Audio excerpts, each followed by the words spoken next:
mbokk yi salaamaaleykum dal leen ak jàmm sur www.igfm.sn tey dañu am mbégte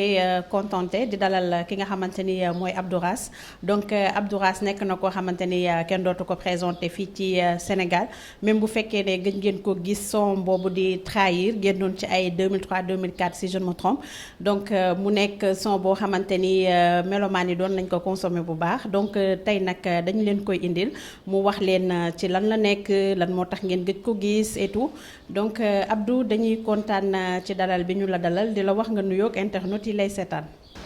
salaamaaleykum waa Sénégal salaamaaleykum waa àdduna salaamaaleykum waa internet bi ñuy seetaan partout dans le monde man la Abdou Rass auteur compositeur tey nag vraiment di am mbégte trop jàkkaarloog sama jigéen soxna Maam Fama di nuyu waa IGFM yëpp macha allah di leen bëggee di leen wax ne ah waaw. seen daanaan a ngi nii ñu naan ko Abdou Rass doomu Diourbel bi macha allah doomu Sénégal maa ngi bëggee ñëpp di siyaare ñëpp di seet si tey maam Fama sama jigéen sama xarit waaw maa ngi lay fay bu baax a baax. d'accord Abdou ñuy kontaan trop tey ci dalal bi ñu la dalal ñu gëj la dégg fan si di la laajte Abdou si lan nga nekk. waaw ci liggéey rek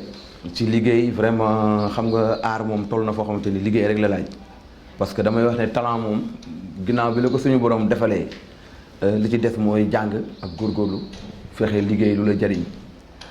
di la wax ne rek ci li ma nekk mooy ca la ma nekkoon ba ñu xam Abdou Rass muy woy ndax loolu lu ñu yàlla cëraleel ci loolu la ñuy yëngatu ku ñu xam lu ñu am ci woy lañ ko amee kon maa ngi ci aar yi ba léegi di la wax ne dañoo dëxañu rek di liggéey làqu suñu dox mais ñu ngi fi ne ñu ngi fi Sénégal actuellement. d'accord donc dëxëñ bi gis nañ ne loo xamante ni la mi ngi bëgg a yàgg tuuti et tout. lan moo waral temps bi nga toog 2018 yaa ngi woon Prince Art ba nga génne woon benn single et tout donc lan moo waral temps boobu noonu. bon xam naa ne su ma la nëbbuwul daaw ci laa génne ñaari single pour wax la ren de la maa ngi Sénégal gars yi ñu ngi may seet parce que aussi. xam nga léegi médias yi souvent ñoom ñooy lancé xam nga mais ñi ma xam doon samay fan xam nañ ne man tout le temps maa ngi ci sound bi maa ngi ci musique bi parce que heure bi daaw laa génne ñaari single yu bees muy Cuqu Bombe ak Fancy Cuqu Bombe bi mu ngi ci YouTube bi macha allah dugal nañu ko. waay moo tax ma lay gindi foofu quoi voilà man clip boobu dafa génn même pas un mois yàlla dogal Covid bi ñëw jaam ak pexem yàlla ak dogalam. loolu moo arrêté woon sax tuuti démarches yi daal mais teewul bàyyiwuñu benn yoon parce que ñu ngi doon waaj programme le 7 mars Diourbel for yàlla dogal feebar bi ñëw loolu moo tax sax ñu instant bàyyi tuuti mais boobu léegi ñu ngi liggéey ñu ngi pare nag yeneen i bagages yoo xamante ni macha allah ñu ngi koy bégal ñu ngi koy pareel fan si parce que damay wax ne man Abdou Rass mënu ma fay waa Sénégal ndax farfakàlla macha allah dañ ma bëgg trop ñi ma ci tiitaroo dafa bari. ba tax na ñun sañatuñoo def erreur donte erreur sax mënul ñàkk waaye dañuy ñaan yàlla fan si ñu bëgg yi nga xam ne man dañoo bëgg dañu bëggee di ñu xaar tout le temps rek ñu ñuy gis ca fa nga xamante ne maanaam moo leen neex daal muy di leen woyal di kaf ak ñoom di leen génneel lu bees surtout melomaan yi nag voilà mais ñu ngi ci affaire yi Maam Fama. d'accord ñu ngi ci affaire yi quoi parce que ñenn ñi sax ñu ngi wax ne que depuis nga jógee Prince Art nit yi déggatuñu la noonu moo tax carrière bi xëy na tamit mu am benn stand-by mais comme ni nga ko waxee yaa ngi nekk di yëngatu et tout. ñooñu lan nga leen di wax. c'est-à-dire ñooñu li ma leen wax mooy xam nga 2006 laa jógee woon Prince Art yàgg na booba léegi 14 ans def naa fi beneen album muy Coloré def naa fi Coloré aussi def naa fi ñeenti single def naa fi Jokku Mbokk def naa fi Lawbe Sénégal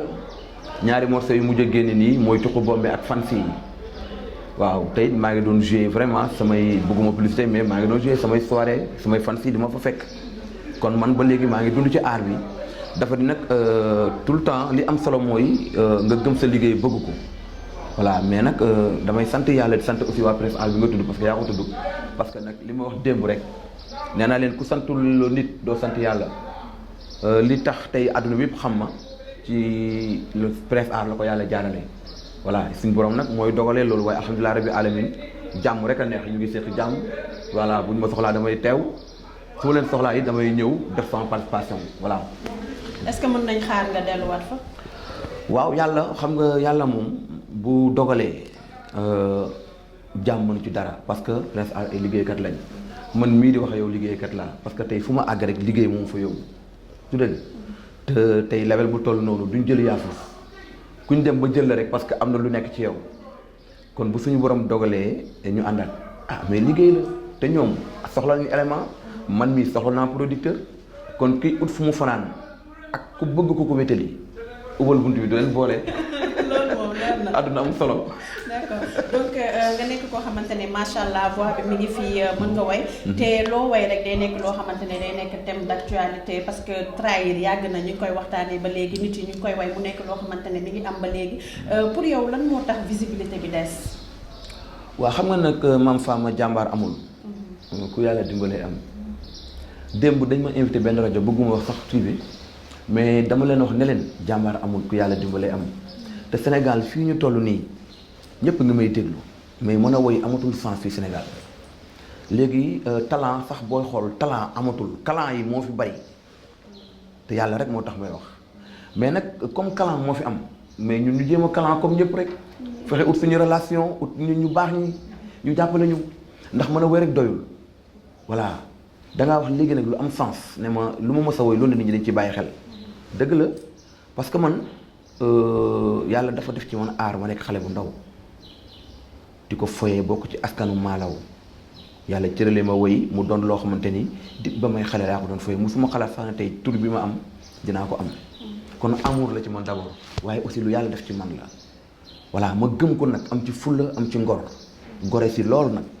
wallaahi parce que man dama ne képp kuy woy kuy téye micro rek man sama mbokk nga man noonu laa jàppee sama àdduna parce que man woykat laa ku ma gis ngay woy rek wallaahi barke Alaaji Fàllu dama lay bëgg di la bëggee di la tiitaroo parce que ni bu fekkente ne aar dafa nekk ci ku koy def rek da nga koy fonk li am solo nag bu am solo mooy li may ñaan man samay génération yi di ñëw yàlla na ma yàlla may moyen yu ma leen jàppalee bu baax man loolu laay ñaan man Abdourass quoi ndax aar bi yaatu na yaatuwaay boo xamante ni ku nekk xaj na ci voilà. d'accord donc ñu gis ne que comme par exemple boo nekkee ci art bi comme nii nga ci nekkee nit yi buñ la déggatul dañ lay fàtte te animateurs yi comme ni nga ko waxee léegi day am ay clan genre affaire demee noonu donc yow comme ni nga ne da ngay wutee relation et tout est-ce que tey tamit jàppoon ne war nga war a gën a mën a teg sa tomb ci art bi comme ça nga xam ne boo génnee ay musique benn son ak yooyu comme ça animateur di la teg nit yi di la fàttaliku. non man d'abord foofu dama fay sant ndax man nag kaay wax la animateurs yi dañ maa bëgg nag barke Alaaji Fallu parce que nag xam nga lu tax. nit ki da ngay sincère quoi nit ki bu defee lu nice woy lu neex te lu jógee ci xol lay dellu yow mi nga xamante ni buñ ko toggee pare yow lañ koy jox mais boo ñamee da nga xam ne li neex na kon kay boo ko tegul yaa quelque chose quand même te boo ko tegee yow sa maqaama day gën a yokk parce que li ngay teg mu doon njëriñ ki nga xamante ni moo koy déglu muy neex ci xolam waaye di ko dolli it ci wàllu xam-xam man de su ma nekkoon animateur wala moo xam nga fu ma toog ñi nga xamante dañuy woy lu am sens di ko teg ci fu neex fu toog ñooñu lay teg ndax Sénégal di leen bàyyi xel voilà néew ma nag man teguñu ma ñu ngi may teg parce que li may woy njëriñu kese la dama def premier album tuddee ko trahison def ci xuri def ci trahir def ci dandang te bu ci nekk dama cee wax loo xamante ne luy jëriñ doomu aadama la comprendre nga ma ñëw def sama deuxième album wax coloré woy démocratie woy sant yaay woy sëñ Fàllu xam nga mu doon ay thèmes yoo xamante ni ku ci nekk rek mën nga ci jàng lu bari 5 single yi nga xamante ni moom laa mujjee def benn bi sax génnagul ñu ngi koy waaj ndax comme nit ñee ko bëgg di ko laaj il faut que ñu jox leen ko man fa dañ may woo fu ne naan ma naa leen woyal trahir te xam nga loo way téere la c'est ça nouvelle génération bi laa bëgg indi laat trahison woyalaat leen bëggeel ñu déglu ko ndax woy bu digleewul yeetewul nekkatul ay woy ay naxaate la te lii ñuy def nii xëy na daraja bi ak tur bi suñu borom moo ko bindoon mais man dama jàpp ne sax tàmbaleeguma defaguma dara wallaahi. d'accord donc kañ lañ la mën a xaar ndax fan si ñu ngi lay laaj comme ni nga ko waxee ñëpp naan anamu production yi kañ la mën nañ xaar album wala single moom boo xamante ne. waaw xam nga léegi daanaka album moom du ma ne sax amul mais bareetul ñu bari léegi ay single la ñuy génne. lancé ko jox seen fans yi parce que nouvelle technologie actuellement dafa changé daanaka spectacle yi sax moom lañ gën a favoriser comme léegi ngay def album en tout cas daal li ma leen mën a wax daal maa ngi ci yoon yi maa ngi ñëw trahison ak yeneen i vibes nag yu garaaw. mën nañ ko xoolal xale yi yéen laay wel mbëggeel bi yoon ah.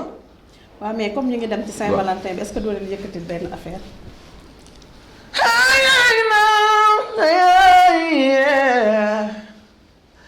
bi ma la xamee la tàggoog jooy yaa ma bëggee nii yaay booy weccoo wu mag yeneen gaay li moo tax nga gënal may su ma jógee ñu naan ma dof bi dof ma bëggee la ma tooñ su ma diggante ki ma bëgg yàlla laa koy seedeel séri bu duggee maa ngi lay xalaat fu ma toog di la waxtaane sama pilifoor moo di yow chéri de mon cœur Saint-Valentin ku ci am sa Valentine na ko téye bu dëgër yow lay waxal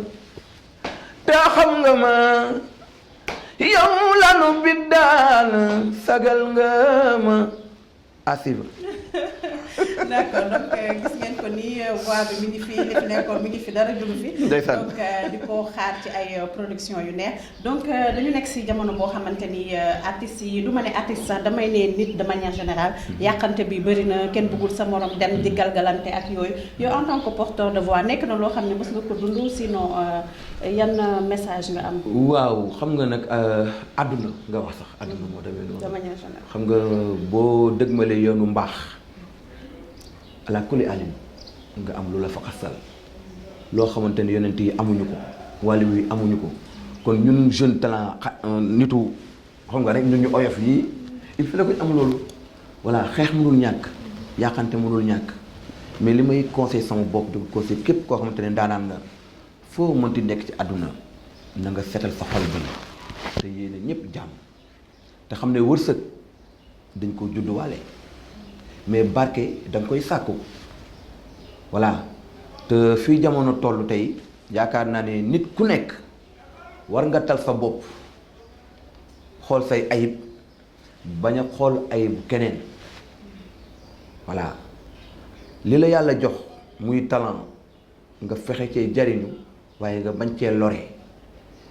Abdourass gi dem bàyyi ko mu dem bul ko yàqal ndax wërsëgam lay jëlee dafa am njaboot dafa am ay waajur dafa bëgg teral famille yow mi nga xamante ne yaa ngi jóg guddeeg bëccëg di xool Abdourass lu mu taxawal nga daaneel ko ngir yàlla bàyyi loolu te nga tal sa bopp nga tal sa njaboot loolu nag message la boo xamante ni ku ci nekk mën nga cee gis sa bopp voilà li am solo daal mooy nañu rafetal te xam ne aar bi vraiment fii la yem nag àdduna voilà day jeex àdduna fii la yem day jeex te yaakaar naa ne kenn faatuwul ñu lay tëggal di la musical di la yóbbu almeria te ku nekk sa wërsëg ngay jël te ku nekk sa wërsëg ngay jël man de xoolal la may waxoon la gis nga doyloo neex maam faama gis nga boo doyloo yàlla dénkal ay waajur yu baax li nga am nga doylu ko te di leen ko dimbalee maam faama tout le temps da nga fay nekk doon na mu dara loo bëgg a faj da nga koy faj àdduna dafa doon loo xamante ni nit ki boo ci teelee yeewu da ngay noppal sa bopp mais bala nga ci yeewu nag il fallait que nga am coono parce que si coono bi da ngay découvrir yi mën a am yenn expérience yi ba mën a xam sa bopp peese sa bopp xam fan ngay taxaw man maa ngi ñaanal Sénégal gépp jàmm di ñaan yàlla feebar bi nga xam ne mu lëmbee àdduna ah vraiment suñu borom teggil ñu ko di wax fan si man Abdourass du ma mus a bàyyi dèjà ñaari single yi mu mujj a génne nii bul bàyyi laa ko tuddee ak Cuqu Bombe maa ngi ñëwaat yeneen i bagages li Cuqu Bombe moom Cuqu Bombe morceau la boo xamante ni comme genre morceau mbëggeel la mu ngi mel ni rek tey ji nga ne maam faama sama amoore mu ngi mel ni nga ne maam faama sama bébé jamaa xam nga man dama ñëw ni Cuqu Bombe naan ko bi ma la xamee laa tàggoog jooy yaa ma bëggee ni ay booy weccoo woo mag yeneen gaay lii tax nga gënal ma Cuqu Bombe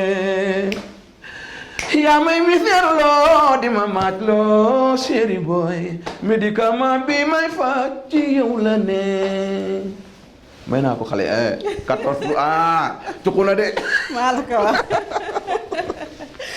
donc dañu gis ne que nouvelle génération bi sarak yi nga xamante ne ñooy ñëw di dugg ci musique ñoo ngi xeexante ñii di sàccante ay musique ñii di defante lu ñaaw et que art bi ñëpp ko bokk yow nga xamante ne seen mag nga yàgg ci musique bi tey ban conseil nga leen di jox ak nan nga gisee concurrence boobu concurrence bi amul solo concurrence sax du fi jóg nag. mais li ma leen di conseil rek mooy suñ papa Ndiaga Mbaye dafa am lu mu fi waxoon ne leen ko fàttaliku yéen sama rakk yi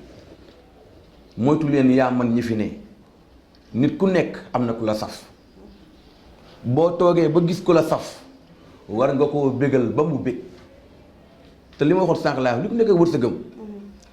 nit ku nekk ak darajaam c'est ça nañu rafetal soow mi mu nice voilà képp koo xamante ni sa kilifa la ci aar bi jox ko cër xam nga bu woy jotee nag nga yéeg def ba mu nice xam nga mais yenn xuloo yi xeex yi jaru ko nag vraiment maa ngi conseillé sama rakk yi ñu bàyyi loolu voilà man yama yaakaar sax un artiste bu la yàlla may xol bu nice war nga mën a tal leneen loolu nekk fi di concurrent di def non non non jaru ko dàqal sa wërsëg liggéeyal voilà ñi bëgg Abdourass mënuñoo keneen mënut a fexe ba ñu bëgg keneen ku dul Abdourass mais Abdourass ci boobu na fexe sóoraale ñooñu ay soppeem liggéey di leen bëggee tey ji am na ñoo xamante ni boo leen tuddloonu Abdourass tey ji mënuñoo musaka waane bañ bëgg Abdourass loolu yàgg na fi lu yàlla amul yonent bi amul Sëriñ Tuubaa amul keneen ak keneen amu ko mais dañoo war a delloo si xel ñun nitu kese yi nga xam nitu àdduna la ñu rafetal affaire bi jaamu ci yàlla xam nga fonkante bëggante yërëmante ndax ku ci nekk mën ngaa may sa morom xaalis loolu laay conseillé sama artiste dañu góorgóorlu quoi dañu góorgóorlu woy ci tem nag ndax nag woy bu diglewul yeetewul ay naxaate la waaw loolu la ñu wax. nañu liggéey ci musique bi liggéey ci harmonie yi mais liggéey ci paroles yi aussi. d'accord donc da ngay def autoproduction wala da nga nekk si label wala maison de production. waaw man nag damay sant yàlla fu mooy li ma la wax sànq nee naa la doy la boo gën a doy ndoxum kii yàlla dafa ma may ay doomu aadama yu baax am na ñoo xam sax bëgguñu ma tudd seen tur ñoo xamante ni dañoo ma bëgg xam ni dafa am luy nelaw ci man te yeewoogul yàlla na ko yàlla yee yàlla jaarale ko ci ñoom man dama am maanaam samay xarit ku ci mel ni Gajaga. waaw ma koy nuyuwaale bu baax sama xarit Gajaga ñun ñoo yarandoo man ñi ma xam dëgg xam nañ ne man xolal fa ba nekkoon jóguma fa damay ñaan yàlla yokk parce que talent bi yàllaa ko def ci man comme ni mu ko defee ci ñeneen li ci des nag mooy xëy na organisation encadrement bu baax te loolu ñu ngi ciy dox ndax xëy na ba muy tàmbali boobu xale laa dañu ma doon loolu di ma dóor ci mbir bi leer ñu def ma nii xam nga mais moment bi damay partager ak samay nit di waxtaan ak ñoom am na si ñoo xamante ne sax vraiment wax dëgg yàlla ñooy tax may gën a góorgóorlu pour bugg a woy parce que kii dem bay tuur ay rongoñam na ma da nga bokk ci musique bi te du moom dong vraiment aussi duñ def lu dul góorgóorlu ci art bi lépp luñ ci mën a am nag yàlla doon suñu muur man yoruma label nekkuma ci label actuellement nii waaye samay moyens bopp laay demee ak sama relation waaw mais nag toujours rek maa ngi sóor ne moom dara kuli alin day baax parce que loolu laa gëm daal loolu laa gëm parce que talent baa ngi fi jom jaa ngi fi fulla jaa ngi fayda jaa ngi fi te kenn gënumaa bëgg a baax lu baax rek la voix bi tamit li fa nekkoon jógu fa non c'est ça non artiste xam nga damay dégg ñu naan artiste bi dafa daaru kii dafa nelaw déedéet maanaam ñun ñi nekk ci showbiz bi xam dëgg xam nañ actualité musicale bi actuellement fi mu toll loolu nag ñu ngi ciy góorgóorlu donte sax suñ moyens yi àggul foofu mais ñu góorgóorlu li ñu jot a am ñu investiraat ko ci musique bi ngir ñi nga xamante ne ñoo ñuy bëggee bëgguñu di ñu tiitaroo vraiment ñu mën leen a satisfaire comme léegi producteur amatul daanaka jàppale yu bari daanaka comme li ma wax léegi rek mbir mi léegi gars yi ni ko bëgg a def léegi match de football wala ñu def ko léegi koñ ak koñ xam nga affaire bi du foofu voilà ki yàlla jox talent yow mii nga xamante ni yàlla may na la moyen te yàlla may la xol bu nice découvrir le talent bi nga jëriñu ci adduna bi jëriñu ci yaakaar naa ne loolu mooy jaamu yàlla bi quoi mais bu nekk am na talent dama koy xeex dama koy fokkasal parce que sinon booy beeru dem sinon sama booy bee sama plomb beeru dem sinon sama jarbaat beeru dem kii fal ma indi ko problème yooyu yëpp dafay jouer ci biir art bi te wallaay li ma la waxoon léegi rek ku nekk ak wërsëgam nit ki mënuloo lekk sa wërsëg lekk wërsëgu jàmbur voilà mais aussi dama xamal sama bopp ne bu ñu toggee sa añ xam nga tey la vendredi man femme bu ñu toggee sama añ ma war koo lekk lundi mais dimanche dox na fi samedi dox na fi yooyu ay coono la yoo xamante ni fot ala kuli alin foo ma jaar ci pour mun a àgg lundi pour mun a añ sama añ kon dama jàpp ne man Abdourass xëy na suñu borom moo may tàggat di ma won parce que nit ki bala ngay am da ngaa war a xam. yan coono nga dund ci musique. oh bari na wallaahi ndeysaan xajul fii. soo ko doon résumé nag. ah soo ko doon résumé rek. waaw c'est-à-dire judd ci askanu lawbe teel a ñàkk ndey à l'âge de 2 ans 5 ans sa papa gaañu sa maam yar la nga bokk ci famille boo xamante ni demeewul noonu ngay góorgóorlu suivre benn affaire dip ba nga amee 9 ans ñu ne du fi amee ngay góorgóorlu di jaay di jënd boole boog sa aar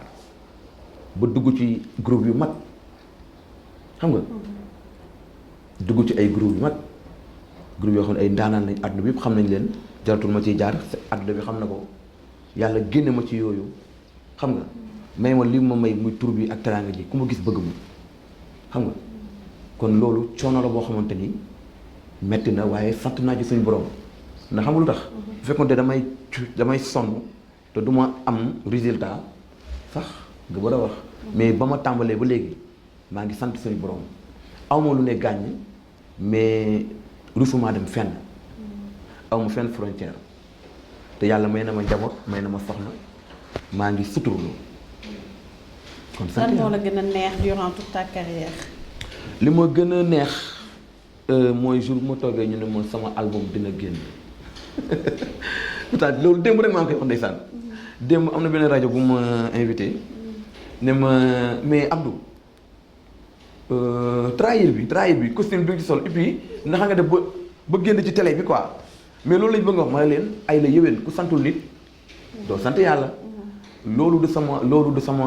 sama xam-xam man wax dëgg yàlla parce que man woykat laa baat laa am talent laa am mais scénario bi wax dëgg yàlla maa ngi ciy remercier Bouba Ndour d'abord encore une fois fu ma toog dama koy wax voilà dama koy wax te yàlla rek tax parce que mun naa ne 10 ans yi sax li ñu toog bariwul voilà mu ngi dund maa ngi dund sama dund waaye def na loo xamante ni dafa bokk ci sama carrière moo ko magam Ngoné Ndour kon fu ma toog dama koy wax kon scénario boobu ñoom ñoo ko def kon li ma gën a neex ci sama àdduna bokk na ci loolu beneen bi ci toog mooy ba ma toogee ñu ne ma am nga taaw muy góor mu tuddee ko sëñ Fallou boobu sax na moo gën a cuqati nag. lan mooy sa ay projet yi nag ñu ngi waajal benn ñaari morceau sax laay wax ñu ngi waajal ñaari morceau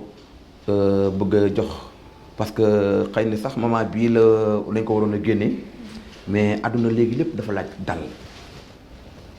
àdduna da ngay teey li ñuy wax chaque chose à son temps bis su set ak la cay war a xew am na benn morceau boo xamante ni ñu ngi koy waaj bu ko joxaat fan si jaaroon na fi nag mais man amoon sa intention génne ko mais fan si ma ko laaj muy trahir maa ngi koy waajal nouvelle génération bi yi nga xamante ni dañ cee waxoon ay kaddu yoo xamante ni ku ci nekk mën na laa jëriñ kaddu yooyu la ñuy indiwaat rek dolli ci yow nag yeneen i kaddu ak yeneen i bagage am na beneen morceau tamit ñu ngi koy waaj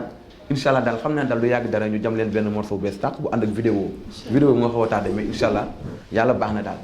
d'accord lan la ñu tëjee waxtaan bi. ah li ñu tëjee xanaa di la remercier Mame Fama di la ñaanal jàmm di ñaanal waa IGFM liggéey bi yàlla na ko suñu borom jëmale kanam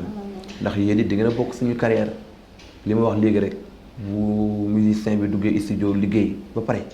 yéen a koy tas yéen a koy tasaare kon ñun mënuñu amuñu seen fay di remercier sama xarit koo xamante ni dafa yàgg a jàpp ci sama xeex Alaaji Diallo waaw Alaaji Diallo sama fan si yëpp sama xarit yëpp xam nga voilà mais damay tënk rek di ziare aussi Jibi Guèye sama rakk sama xarit waaw Pape Gadiaga képp koo xamante ne daal yaa ngi jàpp ci liggéey bi yéen xam ngeen man xam naa am na ñoo xam ne bëgguñu sax ma tudd seen tur waaye dama koy tënk rek